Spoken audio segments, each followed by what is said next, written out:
शर्करेचे आळे केले माझी निंब बीज पेरले परी शेवटी कडू येती फळे व्यर्थ गेले कष्ट सर्व।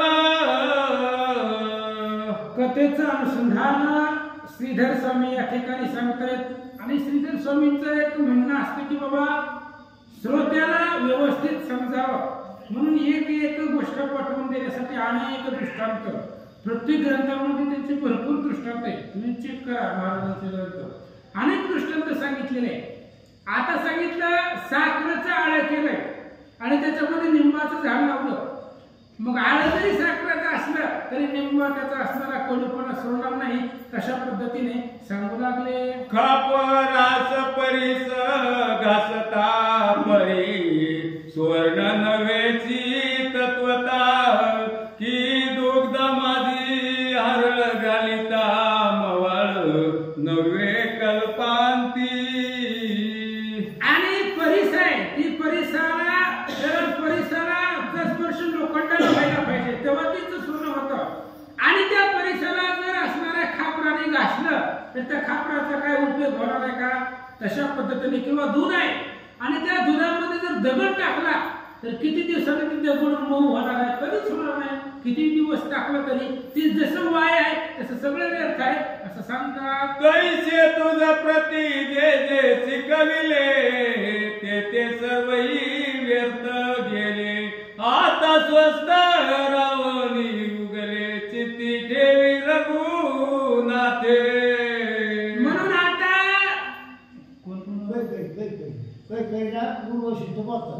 आणि वशिष्ठ महाराज सांगू लागले कैकेयीला आता जेवढी उदाहरणं दिली तशा पद्धतीने तुला अनेक पद्धतीने सांगितलं समजावण्याचा प्रयत्न केला पण हे जसं व्यर्थ आहे तसं तुझं सगळं व्यर्थ गेलं आता एकच कर त्या रामचंद्राचं स्मरण कर त्याचं भजन कर असं महाराज सांगतात। आईचे शिकवून तियेसी बाहेराला वचिष्ठ ऋषी यावरी विभीषण सुग्रीवासी निरोप देत तसे श्रीराम।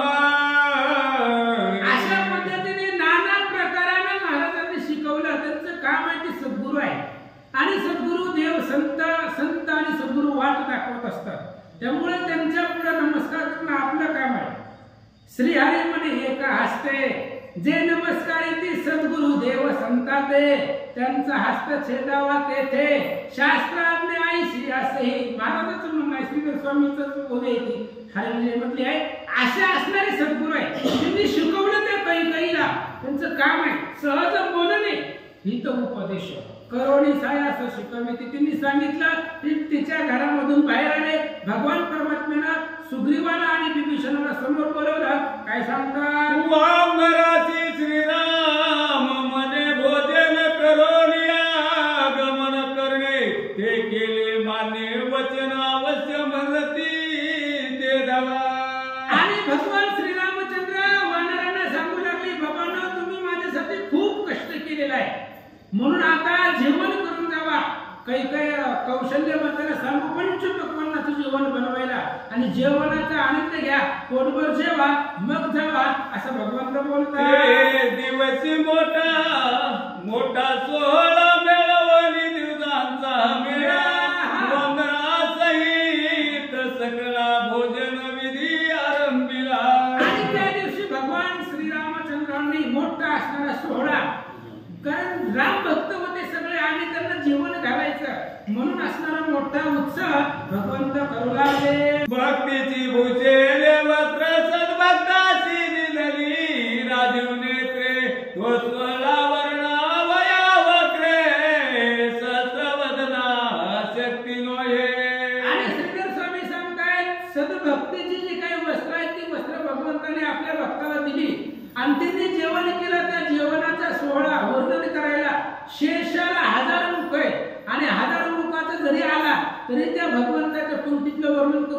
नाही, मी काय करणार असं महाराज बोलतात. आयशे स्वपंक्ती सवय सबून दिदले सकळासी भोजन मग सभा मंडपास येऊन रघु नंदन गौरवी तया.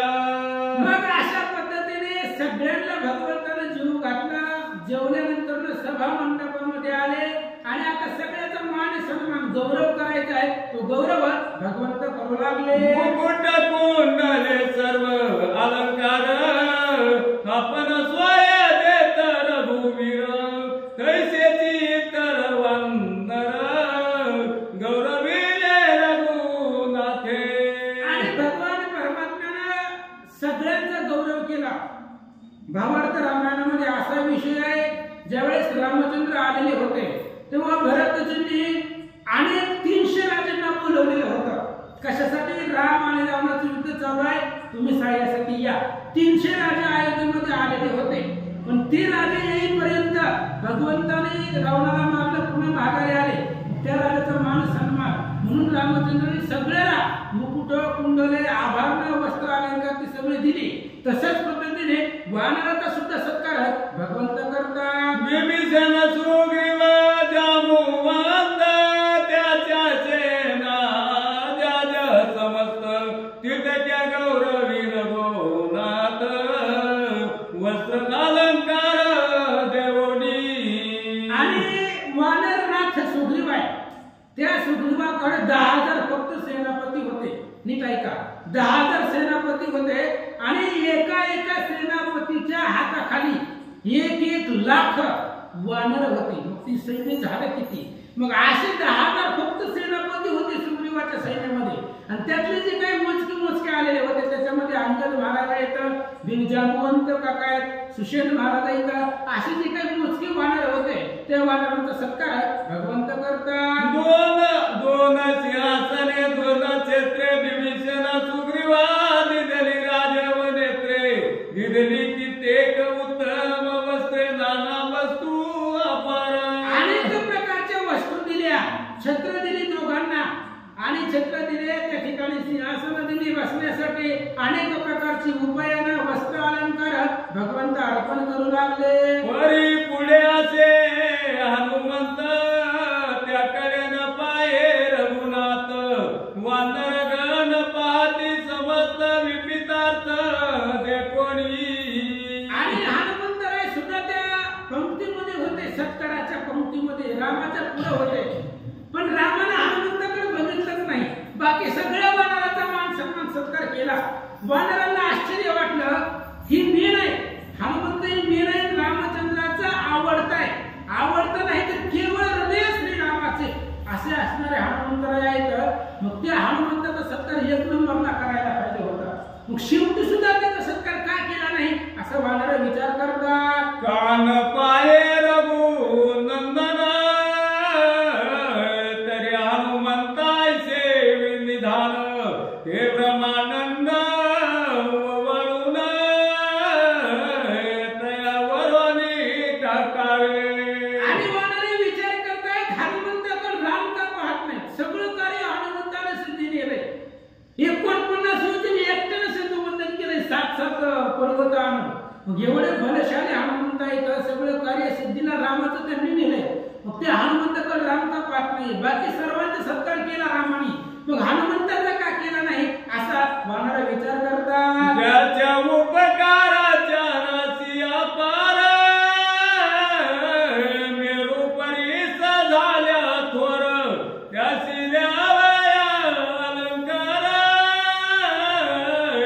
दृष्टीस काही दिसेना. वानर म्हणू लागले, ज्याच्या उपकाराचा रास म्हणजे ढिगारा रामचंद्रावरती आहे. आणि रामचंद्र सुद्धा म्हणतात, उत्तरखंडातल्या पहिल्याच अध्यायातली ओवी आहे, वायुपुत्रा तुझा उपकारू मज श्रीराम झाला थोरू तो ना फिटे साचारू नाना अवतार धरिताही. रामचंद्र सुद्धा म्हणून दाखवताय हनुमंत एवढे उपकार आहेत, अनेक अवतार धरले तरी फिरणार नाही. मग असे उपकाराचा रास असणारा हनुमंतरा येत आहे, मग त्याचा का सत्कार भगवंत करत नाही? वानर बोलतात. मग उठलिया रघुपती हृदय दृढ दरी मा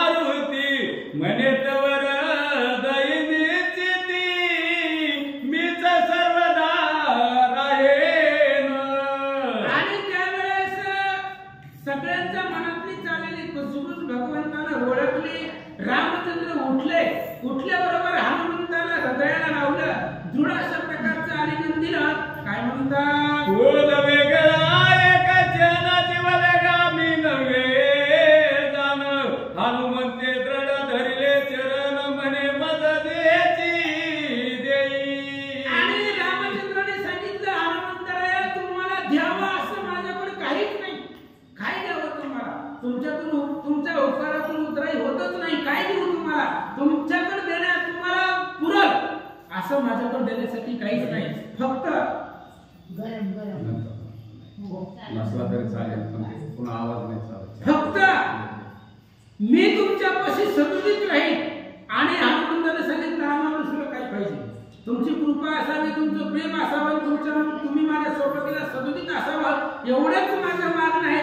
हनुमंतराय बोलतात सीतेने सर्वस्त्र अलंकार देवनी गौरविले सकळ वानर परी आपुले गळ्याचा दिव्यार हनुमंतासी आदिगला श्रीराम.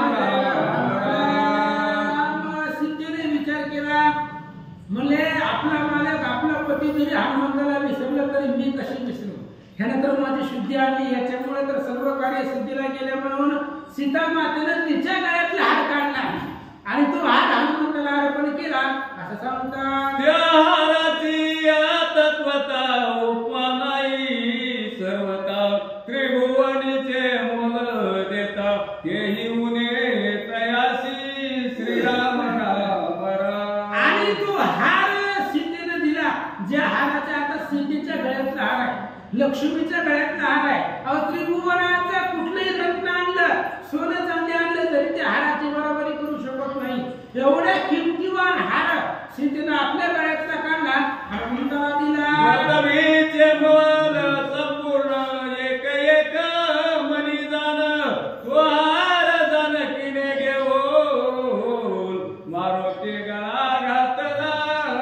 त्या हारामध्ये जेवढे मणी होतं तेवढ्या एका एका मण्याचं पृथ्वीचं जेवढं मोल आहे तेवढं एका मण्यामध्ये होतं. एवढा किमतीवान तो हार होता.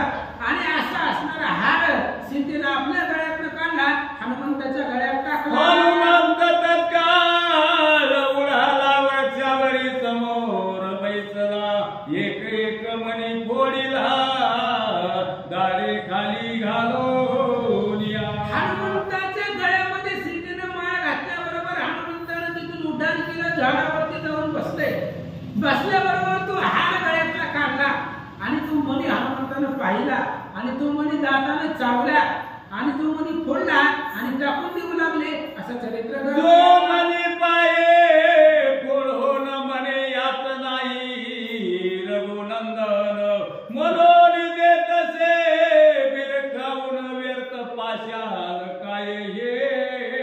आणि हनुमंतानं प्रत्येक मणी आपल्या दाताखाली फोडला, पाहिले त्याच्यामध्ये राम नाही, फेकून दिला.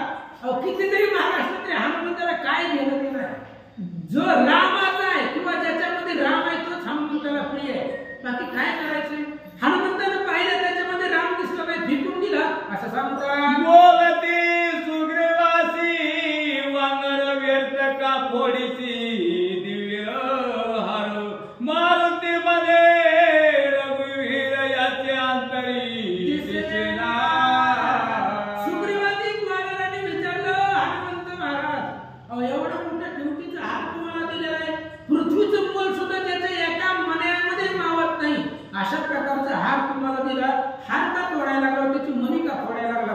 हनुमंताने सांगितलं बाबा हो याच्यामध्ये राम नाही आणि ज्याच्यात राम नाही तो आमचा काहीच कामाचा नाही. वानर बोलती तुझे हृदयी राम दाविया समयी ऐसे बोलता लवलाई काय केले हनुमंते.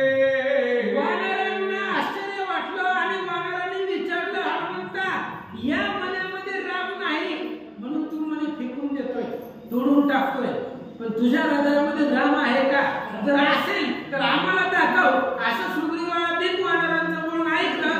हनुमान काय करतात. हृदय कपाट उघडिले उदर विदारुनी दाविले तो आता श्रीराम रूप सावळे समस्त देखील एकदाची.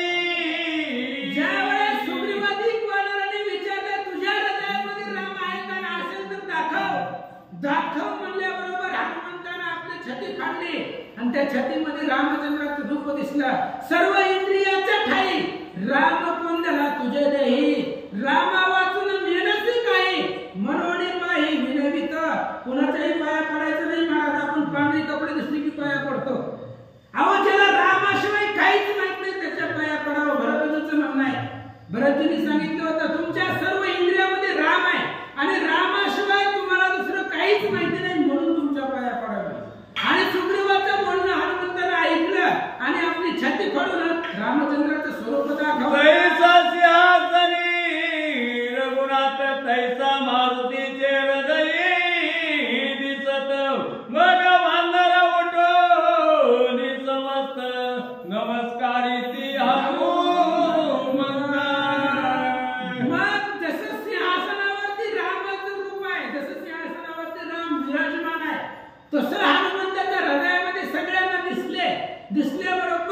सगळेजण हनुमंताच्या पुढे आले.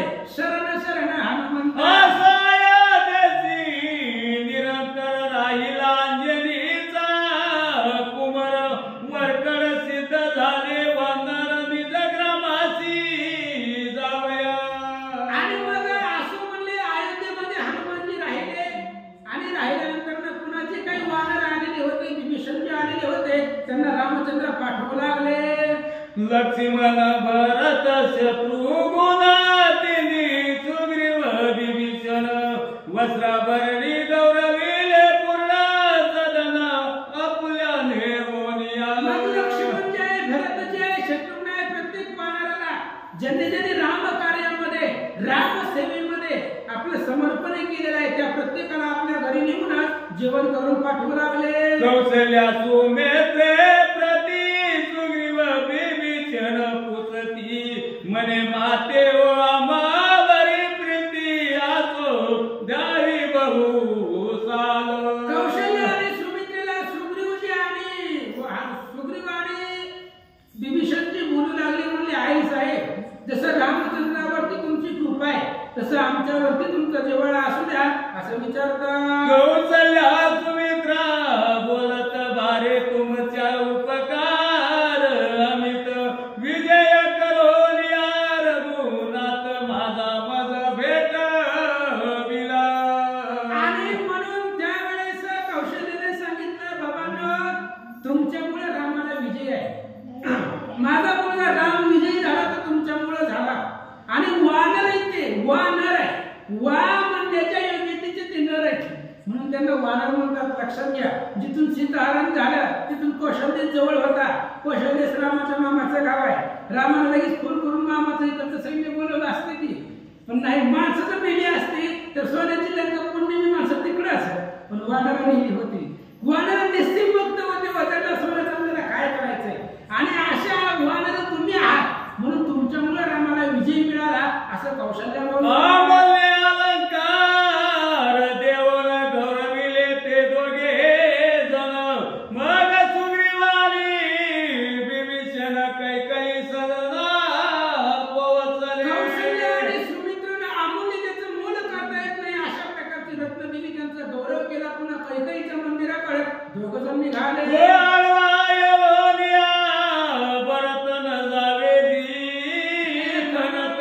कैकई विपरीत बोलत चित्तखेद पावेल तुमचे. आणि कैकईच्या घराकडे सुग्रीवजी आणि विभीषणजी चालले. रस्त्यामध्ये भरतजीने अडवले, महाराज तिकडे जाऊ नका. तिकडे कशाला जातो म्हणले, ती कैकई आहे, पुन्हा अजून काहीतरी तुम्हाला बोलत तुमच्या मनाला लागेल, पुन्हा तिचा असणारा द्वेष मत्सर तुमच्या मनामध्ये येईल. जाऊ नका, ती कैकई दुर्बुद्धी आहे आणि तिच्या डोक्यामध्ये सतत काही ना काही विचार येतात. त्यामुळे ती तुम्हाला काहीतरी बोलेल, चेहरा तुमच्या चित्ताला विक्षेप होईल. भरतजी बोलतात, भरत बोलून परतविले सुग्रीव विभीषण रघुनाथ जवळी येवलाज्ञा मागती जावया. आणि मग पुन्हा ती मागायला आले. कशाला जातात? कैकईला सगळी नावं ठेवत होती महाराज, कारण कैकईला रामचंद्राने कधी दोष दिला नाही महाराज. अख्खे जग दुनिया म्हणत होते की कैकईमुळे राम वनवासाला गेला, पण रामचंद्र स्वतः म्हणतात करावा या राक्षसांचा घात वना रघुनाथ मी आलो. विराटाला सांगितलं नाही मला कैकईने पाठवले, मी आलोय. अरे तुझ्यासारख्या राक्षसाला मारायला आलोय, मला कुणी पाठवले नाही. भगवान परमात्म्याचे शब्द येते. आणि अशा प्रकारे भरताने तिकडून तिकडच माघारी पाठवलं. आले उभे राहिले जोडोनी कर सर्वाचे आसुनी भरले नेत्र. मनती राघवा निरंतर सर्वता मना विसंभावे. आणि मग रामचंद्राच्या पुढे आले, हात जोडले सर्वांनी. वानरांनी विभीषण महाराजांनी नमस्कार केला. रामा आम्ही निघालोय, पण आमच्यावरती कृपा राहू द्या. वनीचे राजे टाकावे रामा तुझा जवळीच निते रावे. परी हे प्रार्थना नाही बरवे ओढून देते बळेची. आणि सुग्रीव राजा बोलू लागला, काय करायचंय त्या वनामध्ये राहण्यापेक्षा तुमच्या पशीच राहावं, पण संसारानं आम्हाला सोडलेलेच नाही. जन झाले संसाराचे दास, संसार आपला मालक झालाय आणि आपण त्याचे सेवक झालो. त्याच्यामुळे मालकापुढे सेवकाचं काय चालतंय? भगवंता तुमच्या पाशीच सतत राहावं वाटतंय, पण काय करावं आमचं प्राप्तन आहे आणि प्राप्तन आम्हाला वरून घेऊन जात आहे असं बोलतात. काय आठवावे उपकार जन्म जन्मीन पडावा अस्तर तुझे बोल गोड निरंतर राघव हृदयी आठवती. आणि सुग्रीवजी आणि विभीषणजी बोलतायत, भगवंता आमचं आनंद जन्माचं पुण्य होतं म्हणून आम्ही इथं आलो, तुमच्या बरोबर तुमच्या संगतीला लागलो. अहो तुम्ही जे जे आमच्या बरोबर गप्पा गोष्टी केलेली आहेत ते सगळं आम्हाला सारखं सारखं परत परत आठवत आहे असं बोलतात. दोन्ही दोघे जण बोलती सुग्रीव विभीषण मग मध्ये रघुनंदन तुमच्या हृदयी मी वसे. आणि मग रडू लागले सुग्रीवजी आणि विभीषणजी रडू लागले. आता भगवंताला सोडून निघाले. पुन्हा भगवंताचं दर्शन कधी होत आहे कधी नाही, म्हणून त्या ठिकाणी डोळ्यामधून अश्रुधारा वाहू लागल्या. रामचंद्रांनी पाहिलं, रामाने सांगितलं, हे बघा बाबांनो, मी तुमच्या हृदयामध्ये राहतोय, मला सेपरेट नाव आहे ते अंतरात्मा आहे आणि मी सगळ्यांच्या हृदयामध्ये राहतोय. जे माझं स्मरण करा, मला फक्त विसरू नका, मी तुमच्या पाशीच आहे. भगवंत बोलतात. मग उठून रघुनाथ दोघांचे मस्तकी देवी असत मग सव्य घालून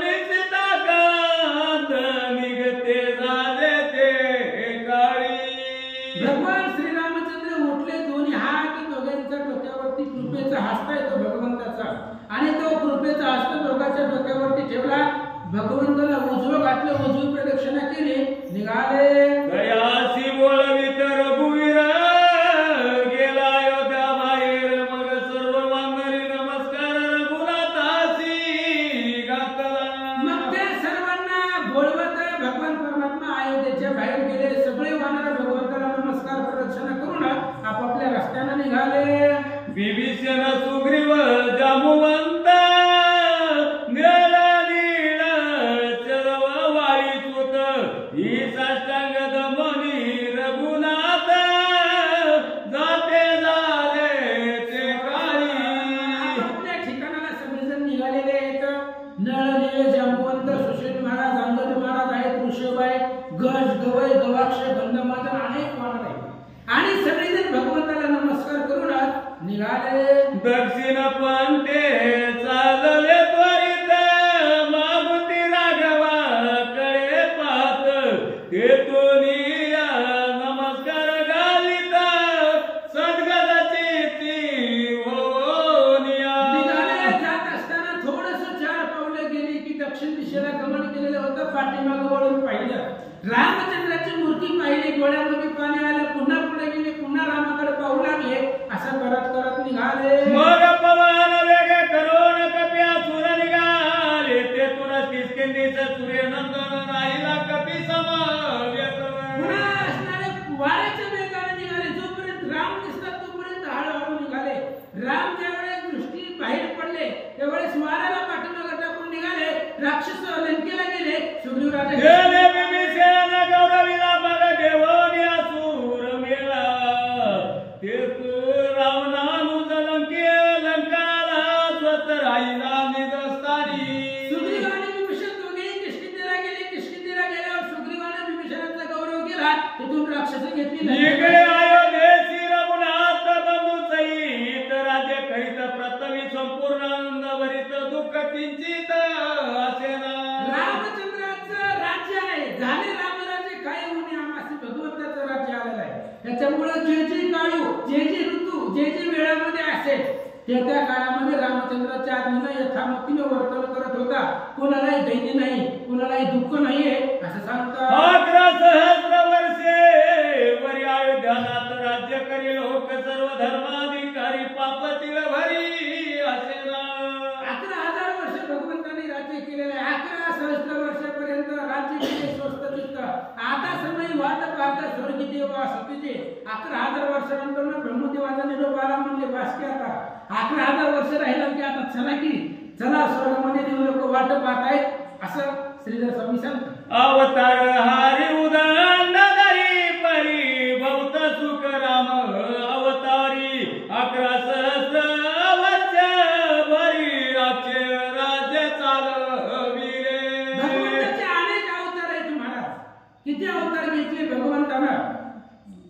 आकाशामधून पावसाच्या धारा मोजता येतील पण माझे अवतार मोजता येत नाही एवढे अनंत आहे. मेघधारा मोजवती परी अंत नाही अवतारा. अशा अनेक अवतार आहेत पण या सगळ्या अवतारामध्ये नाव श्रेष्ठ आहे. एकले एक जयाचे नाम महादोषा करी भस्म कलियुगी साधनांचे नाही काम श्रीराम नामा वाचुनिया. अशा प्रकारचं रामचंद्राचं नाव आहे असं श्रीधर स्वामी जनामृतिव दुःख दरिद्र राज्यात नाही अनुमात सीते सहित राजीव नेत्र भ्रमानंदे वर्त तसे. आणि आयुष्यामध्ये लोक अशी राहत होती कोणाही नाही दुर्दशा कोणाही नव्हती हीन मानसा का श्रीराम भजनी उल्हास सावकाश नांदती.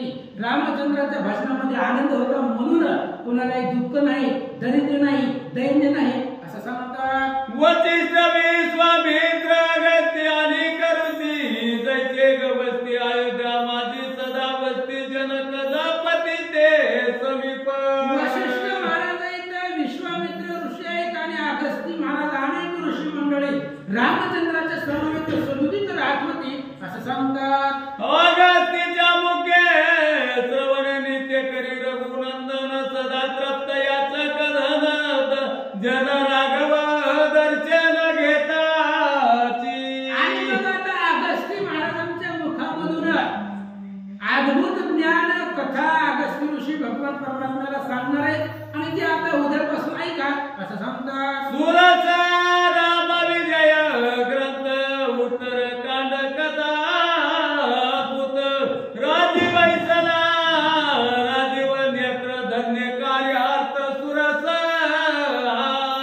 आणि राम विजय ग्रंथ श्रेष्ठ आहे भगवंताचं चरित्र आहे आणि एका अक्षरामध्ये सगळं पातक संपलं जातं.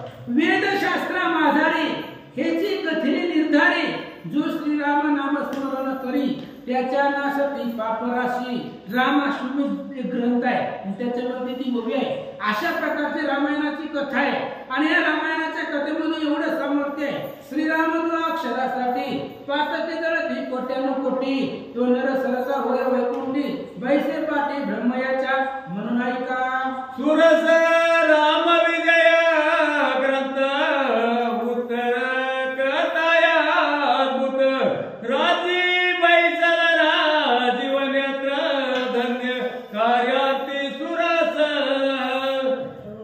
राम विजयाचे एका वर्तन करी संपूर्ण पापाचे दहन आणि शत्रू पराजय पूर्ण श्रवण करिता होतसे.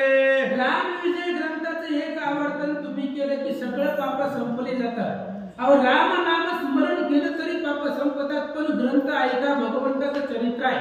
ऐकल्यानंतर शत्रू विजय पावतात शत्रूचा नाश होतो. शत्रू कोणते आपला शत्रू कोणी नाही हे क्षण विकार आपले शत्रू आहेत. बाकी आपला शत्रू पृथ्वीवर कोणी नाही. आपल्या हृदयामध्ये शत्रू आपण मारावं त्याच्यावरती विजय मिळवण्याचे सामर्थ्य प्राप्त होतं.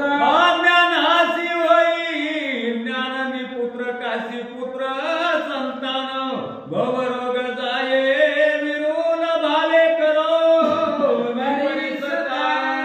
भाव लागतो महाराज. काही नाही की कारण एक भावाची काही तुका म्हणे आणि विठ्ठलाची काही लागत नाही. एक भाव लागतो आणि ती भाव आणि आवडीनं जर कथा ऐकली ज्याला ज्ञान पाहिजे त्याला ज्ञान प्राप्त होतं. ज्याला पुत्र संतती पाहिजे त्याला ते प्राप्त होतं. म्हणून ऐका. अयोध्या प्रवेश झाला पूर्ण पुढे रसाळ कथा गण श्रवण करत पंडित जन रागवी मन समर्पुनिया. म्हणून आता श्रीधर स्वामी सांगताय जिथून घरी गेल्यावर श्रीरामाचं स्मरण करा. रामाला विसरू नका. ग्रंथ जरी संपला तरी रामाला विसरू नका. आणि त्या रामचंद्राचं स्मरण करत करत करत आता पुढचा अध्याय ऐका. याच्यापेक्षा सुद्धा गोड आहे अतिशय सुरस रामचंद्राचं चरित्र आहे. म्हणून अंतःकरणापासून भाव अंतःकरणापासूनच चरित्र भगवंताचं. अयोध्यापुर